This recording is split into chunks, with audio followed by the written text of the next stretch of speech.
Muy buenas noches, un nuevo viernes, gracias por estar conectado, gracias por la compañía, por los comentarios. Hay gente nueva que se nos está plegando en las reflexiones y eso es una alegría grande. Si te gusta, si te está haciendo bien estas charlas, sería bueno que puedas compartir los links con tus amigos y que la ayuda y la bendición pueda ser para ellos también. Y si es la primera vez que te conectas, te invitamos como siempre, a suscribirte al canal, a activar la campana para recibir las notificaciones de todo lo que vamos subiendo. Esto un poco va a ser la continuación de la reflexión anterior del viernes pasado cuando hablamos algo en cuanto a la fe. Y hablar de la fe es hablar de algo que es sencillo y complejo al mismo tiempo. Esto genera diferencias que no siempre son fáciles de resolver. Va contra nuestro sentido común, contra nuestro razonamiento, contra la lógica. Y bueno, esto genera un poco de dificultades y vamos a tratar de dar algunos aportes que nos ayuden a entender el tema. Estaba pensando en la descripción que hace Hebreos 11:27 cuando habla de Moisés. Alguien que tuvo una vida, un nacimiento complicado, una crianza, una educación complicada, una vida también con idas y vueltas, y cuando por fin decide servir a Dios y sacar al pueblo de Israel de Egipto, dice que no temía la ira del rey frente a la decisión que tomó, porque se sostuvo como viendo lo que no se ve, como viendo al invisible. Y esto es lo que nos golpea, nos choca. Hablamos de fe, hablamos de que creemos en Dios o de que no creemos, etcétera, pero a la hora de poner las cosas en claro, a veces tropezamos. Y ojalá que esta reflexión sirva de ayuda para cada uno. Por eso le pusimos como título "Ver para creer o creer para ver". Yo creo que fue Tomás, y lo verifiqué en internet, el que inauguró la temporada del ver para creer, ¿no? Es esa frase de él cuando todos los demás discípulos, sus amigos, sus compañeros de travesía, de discipulado, estuvieron con él, y dice: Tomás, hemos visto al Señor, después que él había resucitado. Y Tomás larga esa frase que, dice internet, es la frase con la que más se hizo famoso el apóstol Tomás.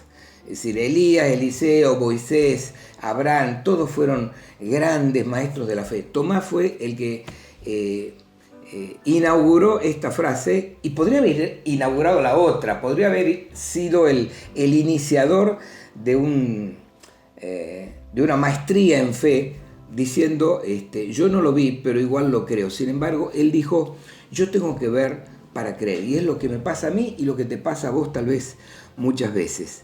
Por eso Jesús, cuando a la semana siguiente se aparece de nuevo y ya estaba Tomás presente, dijo: Tomás, porque me viste, creíste. Bienaventurados son los que no vieron y sin embargo creyeron. Es decir, Jesús estaba hablando de una dimensión distinta, de una dimensión superior, de una vida diferente a la que normalmente tenemos cada uno en el mundo natural, en el mundo visible. Y les decía, me gustaría estaba pensando en algunos aportes que me ayudaron a mí al ir preparando esta reflexión, y ojalá sean de bendición para vos también. La primera ya la tomamos nosotros el viernes pasado cuando hablamos de Juan 3:3. Jesús se encuentra con Nicodemo, empieza un diálogo muy interesante, y en algún momento Jesús lo para en seco y le dice: de cierto te digo que el que no naciere de nuevo no puede ver el reino de Dios. Dijimos que en el idioma original el nacer de nuevo, que nosotros le dimos una interpretación, realmente, literalmente significa nacer de arriba, es decir, recibir una revelación de un entendimiento superior. Es decir, si nosotros queremos seguir como hasta ahora, llevándonos por lo que vemos, por lo que razonamos, es una cosa nuestra. El único problema, dice acá la Biblia, es que si vivimos así, nunca vamos a poder ver el reino de Dios. Y yo no estoy hablando de salvación acá, sino de poder vivir en esa otra dimensión donde por mi fe permito que Dios sea el rey de mi vida, vivir en ese reino y ser obediente a sus parámetros de vida. Es decir, si vos y yo no aplicamos fe, vamos a seguir viviendo nuestra vida común, natural, y no hay problema, pero no vamos a poder nunca descubrir ese nuevo nivel de entendimiento, ese nuevo nivel de vida. Y es que nuestra vida religiosa escapa al sacrificio. Nos gusta la comodidad, nos gusta la chatura y todavía le metemos el tinte, damos una vuelta a la tuerca, como se dice, y le metemos el tinte de que, bueno, es nuestra doctrina. Siempre lo hicimos así y no hay por qué cambiarlo, ¿no? Esto es lo que hemos creído durante toda la vida. Nos estamos perdiendo algo grande cuando limitamos nuestra vida a vivirla de una manera natural. Un segundo punto es una frase que también la dijimos en algunas otras oportunidades. Cuando no vemos a Dios en mucho tiempo, le ponemos el nombre de Dios a cosas cada vez más pequeñas. Y cuando yo me meto en esta dinámica, cada vez me va a costar más creer, cada vez me va a costar más vivir por fe. Entonces, quizás en lugar de pensar en acrecentar mi fe, lo que debería pensar es acrecentar mi intimidad con aquel con quien me vinculo a través de la fe, que es con Dios, que me hará verlo no como yo lo dimensiono, sino como Él en realidad es. Cuando estaba preparando esto, me acordé de una canción que solemos cantar y dice: Él me liberó, me transformó y me cambió. En su nombre sé que yo soy más que vencedor. El mismo que creó el universo a mí me dio la gracia y el poder, el gozo de mi salvación. Lo creo porque sé en quién fundé mi fe. No está sujeto a leyes, Él es sobrenatural. Dios no tiene límites, Él es sobrenatural. Ven y atrévete a creer, y más allá de lo que esperas, verás. Creo que este es un desafío, independientemente de cómo hayas vivido tu fe y cómo la hayas vivido yo hasta acá. Siempre Dios tiene para sorprendernos más cuando nos metemos en ese océano que es la vida de fe. Un tercer punto que estaba pensando es, a veces vemos las circunstancias que vivimos a través del dolor, a través del recuerdo, de la herida del pasado o del presente por la que estamos atravesando y no podemos discernir nada más allá. O tal vez esperamos que el milagro que le estamos pidiendo a Dios venga de la manera en que nosotros lo pensamos, en que nosotros lo pedimos. Y al no presentarse así, nos podemos llegar a sentir defraudados. ¿Alguna vez te enojaste con Dios? Yo muchas veces. Y en el andar de mi vida he visto mucha gente dentro y fuera de la iglesia, de las iglesias, que están enojados con Dios y tal vez venga por acá la cosa. Tenés un familiar enfermo, oraste, ayunaste, clamaste, pediste por él y al final se murió. Dios se lo llevó. Y entonces llorando decís: ¿cómo lo extraño? Dios no me contestó. Dios no estuvo en el momento en que más le pedí. Y quizás no es eso lo que ocurrió, sino que es la forma en que vos y yo interpretamos el accionar de Dios, porque no sabemos manejar bien las circunstancias o el dolor que podemos llevar dentro, ¿no? El año pasado, en una de las reflexiones, conté 2 experiencias personales que me marcaron muy fuerte mi vida. En el año 1989, nuestra hija más chica, Romina, para quienes recién se están conectando y no nos conocen, al año y medio de vida, ella se nos cayó en la pileta de natación que está en el fondo de casa. Quedó cuadriplégica, tiene ya 34 años cumplidos. Y bueno, esto marcó una vida muy diferente para ella y para toda nuestra familia, todo nuestro entorno. No voy a hablar de eso ahora, pero sí te podés imaginar la cantidad de viajes, de idas, de venidas, de médicos, de pastores, profetas que fuimos a buscar, a orar, a ayunar, clamar por un milagro. Y bueno, pasaron ya 32 años y Dios no se manifestó en la respuesta como nosotros la esperábamos. Y esto generó muchas crisis y a veces estamos en esta situación. Y como yo digo, gracias a Dios que siempre gana, y nos empezó a mostrar el otro lado de las cosas, y empezaron a pasar cosas en nuestra vida y en nuestra familia, por la cual le damos muchísimas gracias a Dios. Poco menos de 2 años después, año 1991, un empleado que tenía y un gran amigo y hermano en la fe también, tuvo un accidente, chocó con un tren, o el tren lo chocó a él, mejor dicho, lo arrastró 50 metros, el auto quedó completamente destrozado, el techo a la altura de la ventana, y él no quedó decapitado en el acto, porque el soporte de la silla, del asiento, el respaldo, se quebró. Pero entonces le quedó el techo a la altura de la nariz. Y él al otro día ya estaba tranquilo jugando, un pequeño raspón. El choque fue tan fuerte que la compañía reconoció daño total, con eso le digo todo. 2 situaciones completamente diferentes. La situación del accidente Walter, simplemente, bueno, él quizás se acuerde más fuerte que yo porque lo debe haber vivido en carne propia, ¿no? Pero es una experiencia que pasó y la cuento como que, bueno, Dios hizo un milagro realmente, ni siquiera tuvimos tiempo de orar, y gloria a Dios por eso. La situación de Romina no, pero tomó una dimensión distinta y empezamos a conocer a Dios de una manera diferente. Al no pasar las cosas como uno espera, nos perdemos de ver lo que Dios está en realidad haciendo, diferente tal vez a lo que estábamos esperando. En algún momento me pongo a conversar un poquito con una pastora amiga, y hablando de un mensaje que los dos habíamos estado escuchando juntos, le digo, ¿cómo quisiera, hablando del mensaje, cómo quisiera conocer a un Dios así? Y ella me contesta, amigo, expresate bien porque no te entiendo. El Dios que vos querés conocer es el Dios que yo estoy viendo en tu vida y en tu familia a través de lo que ustedes viven. Entonces, te das cuenta que la dimensión cambia y son cosas que uno no se da cuenta, tal vez porque están mezcladas con el dolor que cada uno lleva dentro, ¿no? Me parece que es un punto importante a tener en cuenta cuando estamos hablando de la fe. Un cuarto punto es un versículo que lo vimos de pasadita nomás el viernes pasado, y es Efesios 2:8, que lo hemos entendido, creo yo, de una manera equivocada.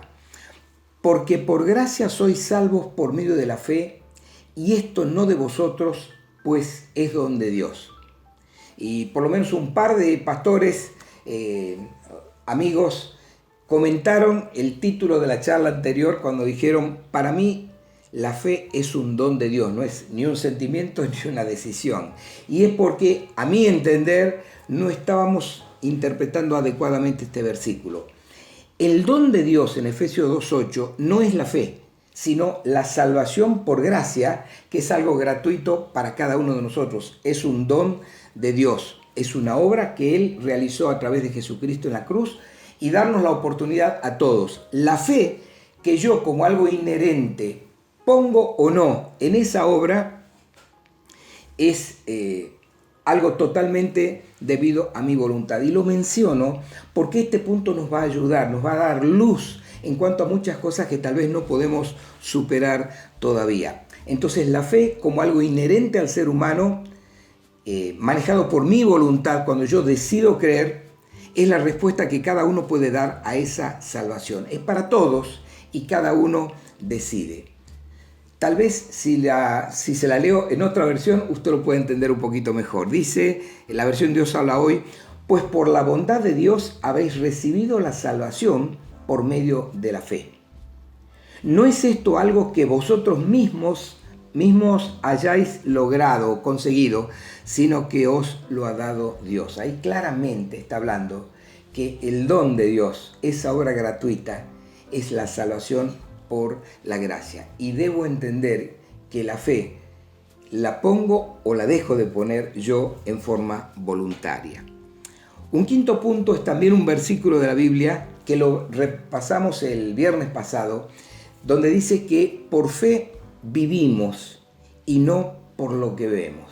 Es decir, no es simplemente el apóstol Pablo está hablando acá en 2 Corintios 5:7, que no se trata de tener fe en algún momento, sino vivir, tomar la fe como un estilo de vida, pues vivimos por la fe y no por lo que vemos. Cuando tenemos problemas con la fe, es porque estamos viendo demasiado con nuestros ojos, estamos metiendo muchísimo la mente, estamos pensando con nuestra mente natural, estamos racionalizando mucho y no podemos creer más allá de lo que vemos, como decía la canción que les mencioné recién. Dios quiere llevarnos a la madurez, no quiere darnos felicidad en primera instancia. Eso puede ser el resultado de una vida de obediencia a Él, pero Él está trabajando en cada uno de nosotros para hacernos crecer en madurez. Fíjese cómo lo interpreta Pablo, que no era algo cómodo para él crecer en madurez. Dice 1 Corintios 9:25, y todo el que compite en los juegos se abstiene de todo. Ellos lo hacen para recibir una corona corruptible, pero nosotros para recibir una incorruptible. Si no lo entiende bien, pregúntele a Carlos Tevez, pregúntele a Lionel Messi, ¿cómo hacen para jugar de la manera que lo hacen? Y te va a decir Messi que él, lo dijo Tevez en una experiencia, ¿no? Él lo vio entrar antes que nadie a la cancha y salir al final.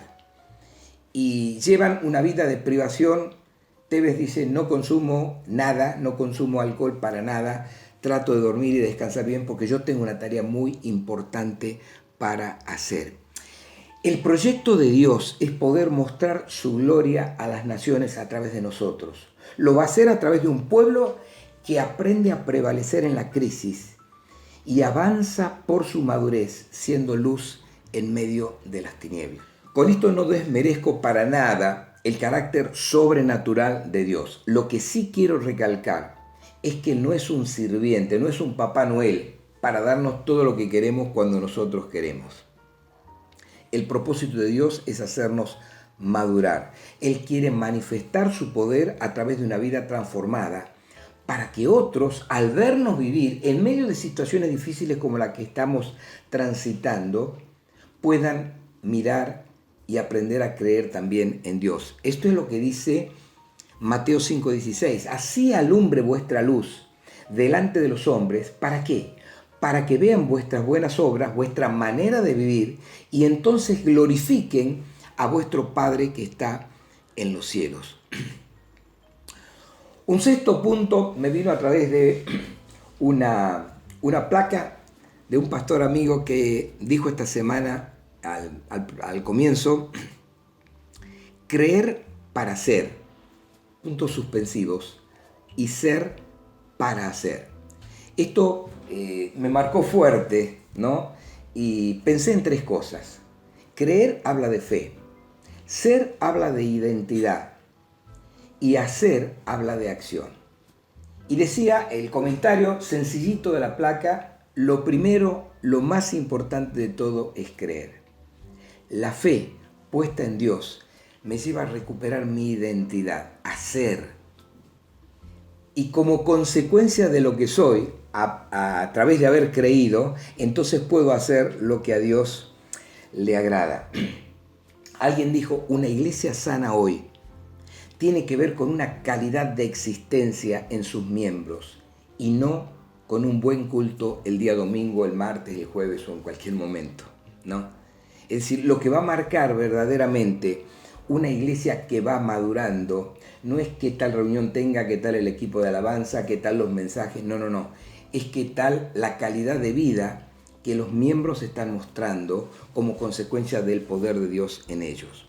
Es decir, necesitamos adquirir una mentalidad de migración constante, de cambio en cambio, de fuerza en fuerza, de poder en poder, de gloria en gloria. Dios siempre, durante toda la eternidad, va a requerir de nosotros un cambio constante.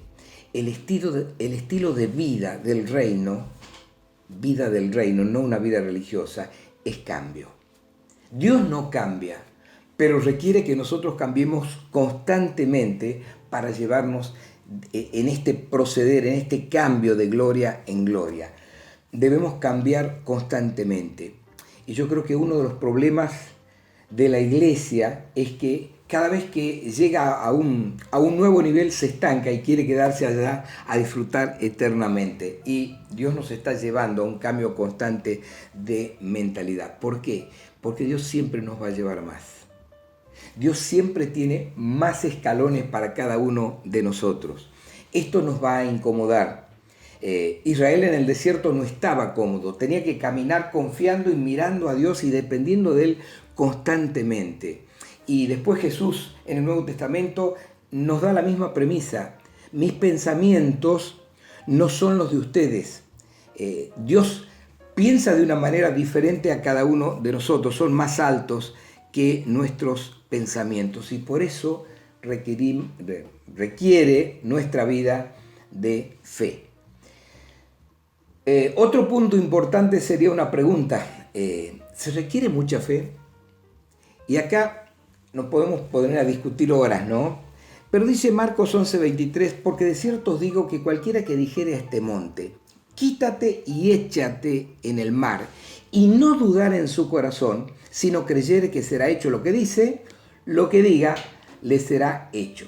Y el otro versículo que todos conocemos de Mateo 17:20, donde Jesús le dijo a sus discípulos que querían un poco más de fe, les dijo, Señor, ¿por qué no hemos podido sacar? Había un problema con un endemoniado, no lo habían podido librar, y ¿por qué no lo pudimos hacer nosotros? Y le dijo Jesús, por vuestra poca fe, porque de cierto os digo que si tuvierais fe, no mucha, como un grano de mostaza, le podrías decir a este monte, pásate de aquí a allá, y se pasará y nada os será imposible. Es decir, lo que mueve las montañas no es nuestra fe, es el poder de Dios.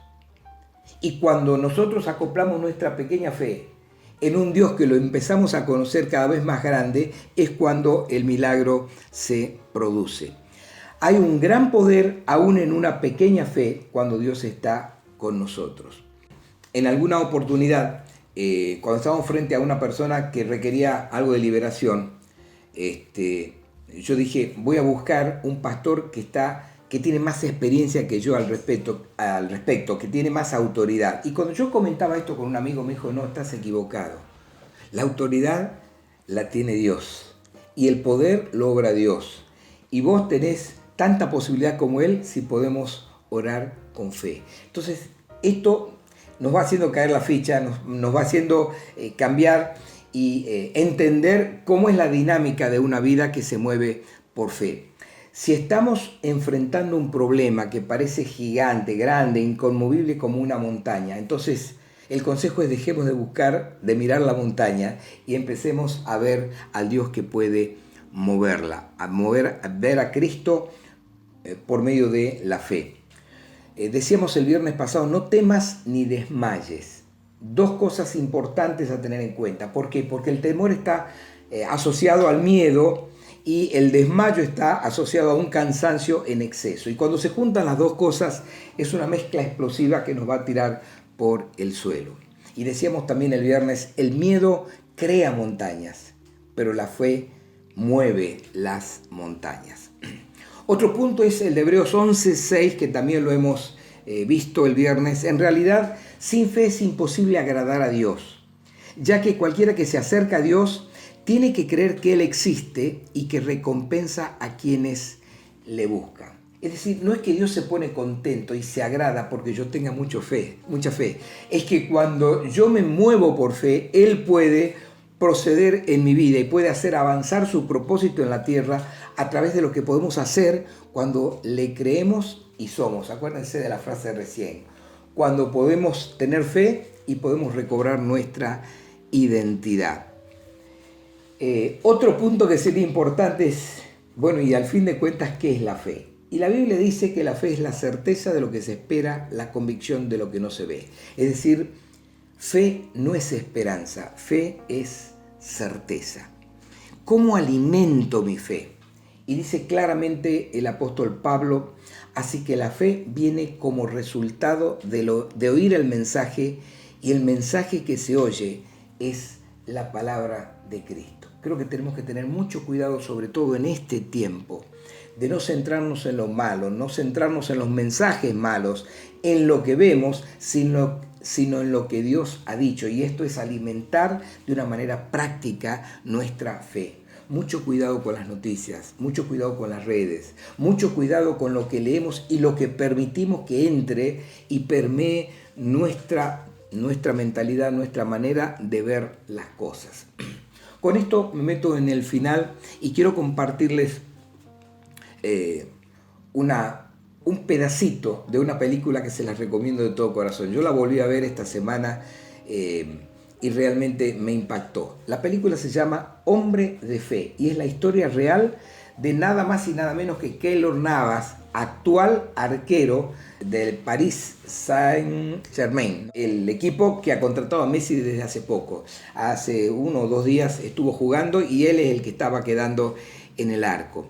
Este muchachito nació en San Isidro del General, un pueblito chiquitito de 40 y pico de miles de habitantes en Costa Rica. Es una familia muy humilde, pero muy unida y con valores muy claros y muy concretos. Tuvo que luchar con la pobreza, con el abandono de su padre, con el cáncer de su hermano y sin embargo, Keylor siguió adelante.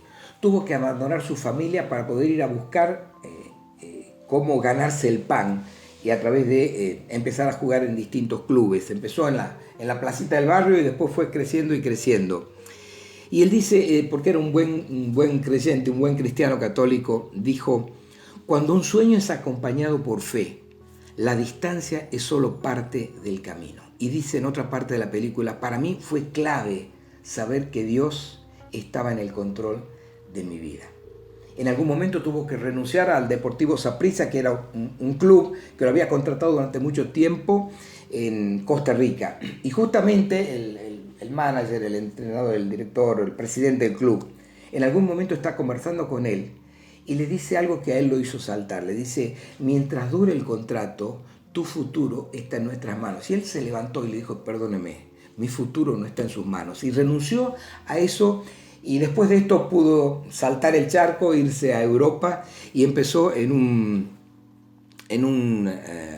club como Albacete, después pasó al Real Madrid y actualmente está en Francia. Pero él dijo en otra parte de la película, dejo todo con la certeza de que es parte de un plan mucho más grande del que yo pueda imaginarme. Me voy con la confianza de que voy a encontrar mi camino y de que mi futuro está en las manos de Dios. Véanla la película, no se la pierdan porque tiene mucho que ver con todo lo que hemos estado hablando. Por eso quiero pedirte que pensemos en nuestros sueños, hábitos que no podemos dejar, relaciones que pueden ser tóxicas o que no están acomodadas, que no están arregladas. ¿Qué quisieras cambiar? ¿Qué necesitas cambiar? Y cuando estés frente a este punto, yo te pido que hagas algo distinto a lo que has hecho hasta ahora. Dejemos las excusas, ejerzamos nuestra voluntad y pongamos la fe en Dios. La mayor necesidad que tenemos hoy, como seres que vamos a marcar la vida y vamos a cambiar la vida de generaciones que vienen, es cultivar un buen carácter, tener un carácter firme, que no se doblega frente a las circunstancias. Estamos viviendo tiempos que son globalmente peligrosos, desafiantes. Y en las iglesias yo creo que hay mucha gente floja, gente que está esperando que otros se hagan cargo de los problemas que ellos tienen, gente que está esperando que otros ayuden para que los ayuden a ellos para cambiar sin que ellos pongan su parte. Yo quiero decirte, deja de echarle la culpa al diablo. A veces sobredimensionamos el poder que el diablo tiene. El diablo ya es un enemigo vencido y no va a tener otro poder que el que vos y yo le damos voluntariamente en nuestras vidas, consciente o inconscientemente. Él es un enemigo vencido. Dejemos de esperar la ayuda de los demás. Ejerzamos nuestra voluntad para poner fe en Dios. Cuando yo caigo es porque decido caer. El enemigo aprovecha ventajas, el enemigo entra por puerta que nosotros hemos dejado abierta, pero la voluntad es nuestra y nadie más la maneja. Para los nuevos está bien los mismos, la atención, los cuidados, el discipulado y todo lo demás. Pero para la gente que ya tiene que haber alcanzado madurez, necesitamos despertar, porque si no, no vamos a ser efectivos para que Dios nos pueda utilizar para transformar esta sociedad. La obra de Cristo está completa, no quedó nada pendiente. Si no avanzo es por un problema mío interno. Dice el apóstol Pablo en Efesios 3, 19 y 20, que lleguemos a conocer el amor de Cristo que excede todo conocimiento, para que seamos llenos de toda la plenitud de Dios. Y aquel que es poderoso para hacer todas las cosas mucho más abundantemente de lo que pedimos o entendemos, según el poder que actúa en nosotros. El poder no es nuestro, pero está en nosotros y puede actuar en nosotros si nosotros le damos lugar. Por eso dice Génesis, cuando Dios está hablando con Jacob y le dice: he aquí yo estoy contigo y te guardaré por donde quiera que fueres y volveré a traerte a esta tierra, porque no te dejaré hasta que haya hecho lo que te he dicho. Dios es un poco testarudo con cada uno de nosotros, pero es muy respetuoso. No va a pasar por encima de lo que nuestra voluntad le permita. Finalmente quiero terminar con esto. Cuando Lázaro, el amigo de Jesús, había muerto y Jesús se aparece 4 días después, y él va a la tumba, Marta le dice: Señor, déjalo tranquilo, ya hiede, hace 4 días que murió. Y Jesús le dijo esto que te lo dice a vos y a mí: ¿no te he dicho que si crees verás la gloria de Dios? Esto se lo dijo Jesús al comenzar estos 2 milenios que tenemos de existencia después de su venida a la tierra. Por medio del profeta Habacuc sabemos que al final de todo la tierra será llena de esa gloria, del conocimiento de la gloria de Dios, como las aguas cubren el mar. Isaías 60, 1 y 2 dice: levántate, resplandece, porque ha venido tu luz y la gloria de Jehová ha nacido sobre ti. Porque aquí tinieblas cubrirán la tierra y oscuridad las naciones. Es lo que está pasando ahora. Mas sobre ti amanecerá Jehová y sobre ti será vista su gloria. Si la gloria que Jesús le prometía a Marta en aquel entonces y que va a ser vista en toda la tierra como las aguas cubren el mar, necesita que vos y yo seamos capaces, por nuestra fe, de mostrar su gloria. Sin fe es imposible agradar a Dios. Sin ejercitar nuestra voluntad y nuestra fe, esa gloria no va a ser vista.